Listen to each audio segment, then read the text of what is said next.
اس کے بعد وہ ہم نے ان کو واپس لوٹا دیے. دوسرا جنگ ہوئی تھی, یعنی لوگوں میں ایک جذبہ تھا, لوگ ڈنڈے لے کے نکلے اور نعرہ تکبیر, پورے ملک میں ایک ماحول تھا. پھر ہمارے جو گلوکار تھے انہوں نے ترانے, ملی ترانے, میڈم نور جہاں نے اور دوسرے جو لوگ انہوں نے ایسا ایک جذبہ بیدار کیا کہ یعنی بھارت اس میں اس کے خلاف توقع اس کو سارا ہوا. اس کے ذہن میں ایسا تھا ہی نہیں کہ ہم یہ جنگ ہار بھی سکتے ہیں. اچھا سر, پاکستان بنانے کی اصل وجہ کیا تھی سیپریشن کی؟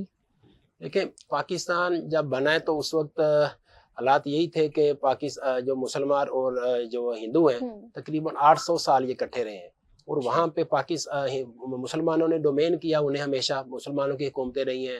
کبھی پہلے سلطنت جو تھی غلامہ تھی, خلجی تھی, تغلق تھے, اور اس طرح مختلف خاندان آتے رہے ہیں, لودھی تھے. اس کے بعد 300 سال تقریباً مغلوں کی حکومت رہی ہے پاکستان میں, یعنی انڈیا اور پاکستان متحدہ ہندوستان جو تھا اس میں. تو ہمیشہ ہم نے ڈومینیٹ کیا ہے, ہم نے ان کی یعنی جس کی لاٹھی اس کی بھینس کے مطابق. لیکن آج کل جو دور تھا ابھی یہ جو 20ویں صدی میں, اس میں دیکھا کہ ابھی بہت ساری تحریکیں برپا ہوئی ہیں کہ جس میں کے تحت جمہوریت کے مطابق جو ہوتا ہے, یعنی جس کے عوام زیادہ ہو ان کی حکومت ہوتی ہے. تو قائد اعظم نے یہ دیکھتے ہوئے رحمۃ اللہ علیہ نے کہ ابھی ہندوؤں کی آبادی چونکہ زیادہ ہے مسلمانوں سے, مسلمان تقریباً برِ صغیر میں 25-26% تھے اور ہندو تقریباً 55 سے 60% تھے, ڈبل سے بھی زیادہ تھے. انہوں نے جب یہ اندازہ کیا کہ اگر جمہوریت کے حساب سے یہاں جب انگریز چلے جائیں گے, اگر ہم اکٹھے رہے تو پاکستان مسلمان اور ہندو, تو اس کے مطابق تو ہمیشہ ہندو ہم پہ رول کریں گے. کیونکہ اگر آپ کہہ رہے ہیں کہ 100 کی آپ کی اسمبلی ہے, اس میں جب 55 یا 60 جو MNA ہوں گے ہندو ہی ہوں گے, تو آٹومیٹکلی عددی برتری انہیں کی ہے, تو پرائم منسٹر ان کا ہوگا, صدر ان کا ہوگا. تو ہمیں یہ چاہیے ہم ایک علیحدہ مملکت بنائیں جہاں صرف مسلمانوں کی حکومت ہو, ان کو اپنے جو ہماری اسلامی شریعت کے مطابق, اسلامی اصولوں کے مطابق ہم ایک علیحدہ ملک بنائیں جہاں پہ ہم اپنی آزاد زندگی بسر کر سکیں. اس میں جو ہمارے یہ 4 صوبے تھے, پنجاب, بلوچستان, سندھ اور سرحد اس وقت کہتے تھے, ابھی جس کو KP کے کہتے ہیں, اور ایسٹ میں تھا بنگال جو تھا, ان کو الگ ایک ریاست کا درجہ شکل دے دی جائے. یہ جو الہ آباد کا خطبہ ہے علامہ اقبال رحمۃ اللہ علیہ, ان کا تصور بھی یہی تھا.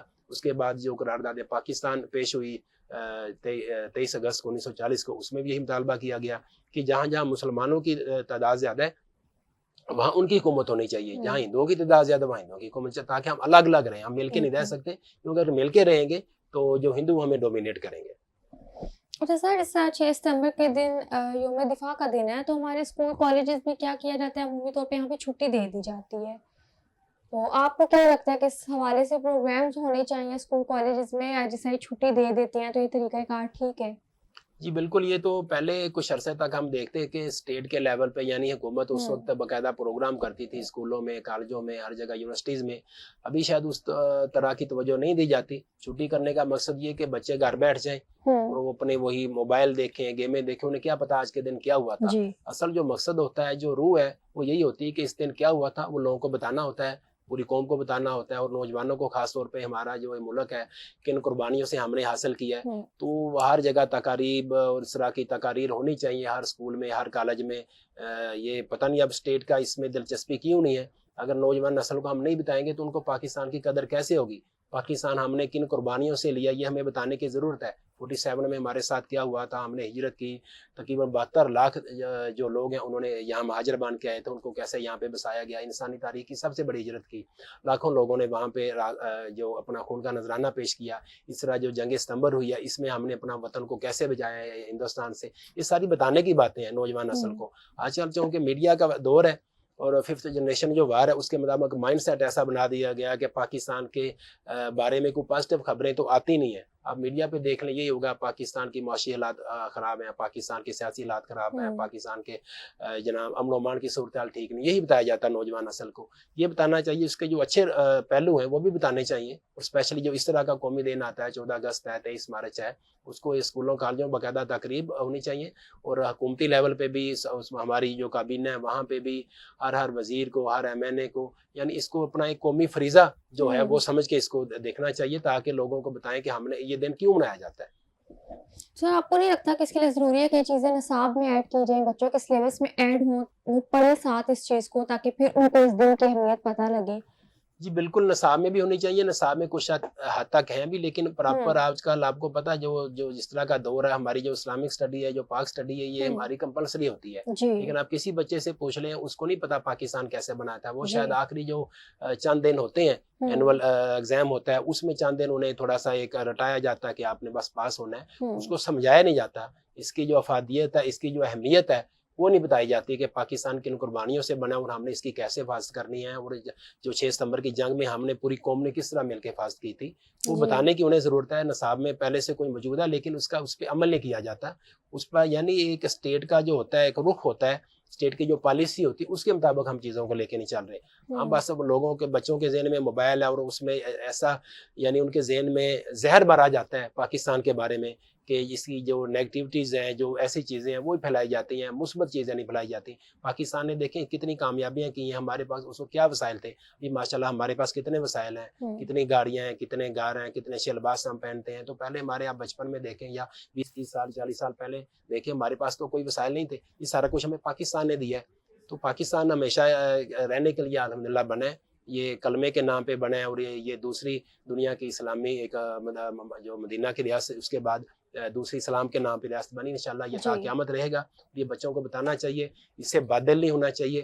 اور میں یہی میرا پیغام ہے نوجوان نسل کو کہ پاکستان کا آپ قدر کریں. یہ جو نعمت ہے، نعمت خدا بندی ہے، اس کی ہم قدر کریں. یہ جو آزادی کی نعمت ہے، یہ آپ ان لوگوں سے پوچھیں جہاں آزادی نہیں ہے. آپ فلسطین والوں سے پوچھیں، کشمیر والوں سے پوچھیں، اور جہاں جہاں بھی یہ لوگ غلام قومیں ہیں. وسائل زیادہ ہونا کوئی اہمیت کی بات، اصل چیز آزادی ہوتی ہے. میں ایک چھوٹی سی مثال بیان کرنا چاہوں گا. کہتے ہیں ایک کتا تھا جو بہت موٹا تازہ تھا، اور اس طرح وہ کہیں شہر سے نکل کے کسی گھر میں رہتا تھا. وہ پالتو کتا تھا. وہ جب گاؤں کی طرف، دیہات کی طرف، کسی جنگل کی طرف گیا، انہیں اس کو بڑا ایک ضعیف سا اور لاغر سا کتا ملا. اس نے کہا بھی آپ کے کیا حالات ہیں ایسے؟ اس نے کہا جی مجھے یہاں وسائل نہیں ہے، کھانے کو کچھ نہیں ملتا، جو کہیں کوئی ہڈی کوئی اس طرح کی چیز مل گئی کھا لی. تو اس نے کہا آپ کیا کھاتے؟ اس نے کہا میں تو شہر میں رہتا ہوں، اور میرا مالک مجھے ہر طرح کی چیزیں دیتا ہے کھانے میں، گوشت بھی ہے، فلاں چیزیں، اس طرح کی جو بھی چیزیں ہیں. تو اس نے کہا پھر مجھے بھی ساتھ لے جاؤ. اب وہ جب واپس نکلے، اب صبح کا ٹائم جب ہوا، اس نے دیکھا اس کتے کے گلے میں ایک پٹا تھا. اس نے کہا یہ آپ کے گلے میں کیا ہے؟ اس نے کہا یہ میں اس کا جو مالک ہے میرا، جو مجھے یہ سارا کھلاتا ہے پلاتا ہے، جس نے اتنی سہولتیں دی ہیں، اس کی غلامی کا پٹا ہے. میں اس کا غلام، اس کا میں ملازم، اس کی میں رکھوالی کرتا ہوں. اس نے کہا اگر آپ ملازم ہو یا کسی کے غلام ہو، پھر میں آپ کے ساتھ جانا نہیں چاہتا. مجھے یہی میری یہ روکھی سوکھی میں کھا لوں گا، لیکن جو مجھے آزادی میسر ہے تو اس پہ میں اپنی وہ نہیں کروں گا کمپرومائز. تو یہ ہوتا ہے آزادی اور غلامی کا فرق. یعنی ہم آزاد سانس میں فضا لے رہے ہیں. ابھی ہمیں یہ ہماری جو نوجوان نسل دیکھتی ہے کہ باہر کے ممالک میں یہ سہولتیں ہیں، یہ سہولتیں، وہاں یہ بھی تو دیکھیں نا ذہنی طور پہ آپ کہاں پہ ہیں. کبھی بھی گورا جو ہے، کوئی ویسٹرن والے آپ کو اپنے برابر کا شہری نہیں سمجھیں گے، وہ آپ کو ہمیشہ دوسرے درجے کا شہری سمجھیں گے. یہ ہم آزاد فضا میں رہ رہے ہیں، ہمارا ملک ہے، ہم جو مرضی کریں. ہمارے چلے آج کل وسائل کم ہیں، حکومتوں میں کے مسائل ہیں، جو بھی معاشی حالات ہیں. انشاءاللہ اچھے دن بھی آئیں گے. اس سے ہمیں وہ نہیں کرنا چاہیے، پریشان نہیں ہونا چاہیے. اتار چڑھاؤ زندگی میں ہر جگہ پہ آتا رہتا ہے. تو اب آپ آزاد فضا میں یہ سانس لے رہے ہیں، اس میں ہماری جو فوج ہے اس کی بڑی لازوال قربانیاں ہیں. جو ہمارے نشان حیدر جنہوں نے لی ہیں، دیکھیں اپنی جانیں قربانی کی ہمارے لیے انہوں نے کی ہیں. ابھی جو ہمارے جو بارڈر پہ بھائی بیٹھے ہیں، کس لیے بیٹھے ہیں؟ ہماری حفاظت کے لیے بیٹھے ہیں. ہم آزاد فضا میں سانس لے رہے ہیں، ہم اپنی مرضی سے اپنا کاروبار کریں، کچھ کریں، سوشل لائف ہے. یہ آپ لوگ جو انڈین مسلمان وہاں سے پوچھیں، صرف 2004 میں جب مودی ان کا گورنر تھا گجرات کا، وزیر اعلیٰ تھا، اس نے 3 سے 4 ہزار مسلمانوں کو شہید کیا تھا. تو یہ آزادی بڑی نعمت ہے، اس کی قدر کرنی چاہیے. پاکستان کی قدر کریں، پاکستانیت پہ اسی کے مطابق آپ کو پڑھنا چاہیے. یہ جو ویسٹرن کی چیزیں دیکھا دیکھی اور اس طرح کا آپ ایک خوابوں میں اپنے خواب سجا لیتے ہیں، ہم باہر جائیں گے، یہ کریں گے، تو پاکستان میں رہ کے بھی بہت خوش ہو سکتا ہے. سر کوئی پیغام دینا چاہیں آپ آج کے دن کے حوالے سے، 6 ستمبر کے حوالے سے؟ پیغام جیسے میں نے عرض کیا یہی ہے کہ پاکستان کی قدر کریں. یہ اللہ تعالیٰ کی بہت بڑی نعمت ہے، اور یہ جو آزادی بہت بڑی نعمت ہے. تو یہیں ہم نے انشاءاللہ جینا مرنا. 25 کروڑ عوام ہے، وقتی وسائل آتے رہتے ہیں قوموں کی زندگی میں، تو لیکن اس سے اپنے بات دل نہیں ہونا، پریشان نہیں ہونا. انشاءاللہ اچھے دن بھی آئیں گے. تو ہمارے جو اتحاد کے ساتھ اب یہ جو 6 ستمبر کی جنگ ہے، یہ بھی بیسیکلی پوری قوم نے اپنے اتحاد کے ساتھ جیتی تھی. آج ملک میں بہت بڑی تقسیم ہے، سیاسی جماعتوں میں، مذہبی جماعتوں میں. یہ جو پولرائزیشن ہے یہ قوموں کو بڑی تباہ کر دیتی ہے. ابھی ضرورت اس چیز کی ہے کہ ہم متحد ہو جائیں، ہم یکسو ہو جائیں. چونکہ انڈیا ہمارا ایک ازلی دشمن ہے، وہ اسی طرح وہ تو کبھی دل سے اسے جی نہ پاکستان کو مانے نہ وہ مانے گا. تو اس میں ایک جو جعفر ملی عبادی کا ایک شعر بھی کہنا چاہوں گا. اے اہل وطن شام و سحر جاگتے رہنا، اغیار ہیں آمادہ شر جاگتے رہنا. تو ہمیں جاگتے رہنا چاہیے دشمن کے مقابلے میں. اپنے جو وسائل ہیں ان کو بروئے کار لاتے ہوئے اپنی فوج کے ساتھ ہم کھڑے ہیں انشاءاللہ، اور پاکستان کی ترقی میں، پاکستان دفاع میں ہم ہمیشہ حاضر ہیں. انشاءاللہ. ٹھیک ہے سر، بہت شکریہ آپ کا، آپ نے وقت جی دیا. بہت شکریہ. اسی کے ساتھ ہم اپنے پروگرام کا اختتام کرتے ہیں. ملیں گے اگلے پروگرام میں نئے موضوع کے ساتھ. تب تک کے لیے ہمیں اجازت دیجیے. خدا حافظ.